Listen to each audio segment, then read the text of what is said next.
হরে কৃষ্ণা। সবাইকে শুভ সকালের শুভেচ্ছা। তো আমি আছি এখন বিহারে, হাজিপুরের পানাপুর একটা গ্রামে। সো আমাদের আসাম থেকে এখানে অনেক অনেক বেশি ঠান্ডা। দেখতেই পাচ্ছেন পিছনে কিছু দেখা যাচ্ছে না, এত কুয়াশা পড়ছে, এত কুয়াশা, মানে কোনো কিছু দেখা যাচ্ছে না, মানে ঠান্ডা থাকা যাচ্ছে না ধরতে গেলে, এরকম মানে হাত পা পুরো ভেঙে যাচ্ছে এরকম লাগছে। পুরো দেখেন এই যে কুয়াশা কুয়াশা, কিচ্ছু দেখতে পারবেন না।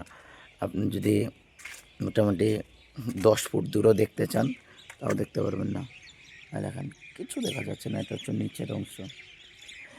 আমি আছি বর্তমান 4তলার উপরে। তো 4তলার উপর থেকে আমি দেখাচ্ছি সব কিছু। দেখেন পুরাটা মানে আন্ধার আন্ধার, মানে এমন লাগছে যে না আকাশটা ব্যান্ড হয়ে নিচে পড়ে গেছে, এরকম লাগছে যেন।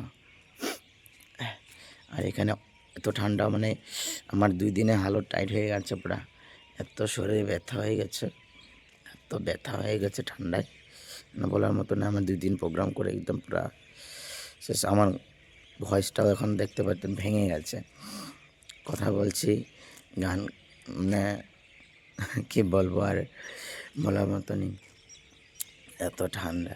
আমাদের আসামে তো এখনও এরকম ঠান্ডা পড়ে নাই, কিন্তু বিহারে এত ঠান্ডা হয়েছে। এখানে দেখছেন কুয়াশাগুলো ঘুরে বেড়াচ্ছে পুরা। হরে কৃষ্ণ।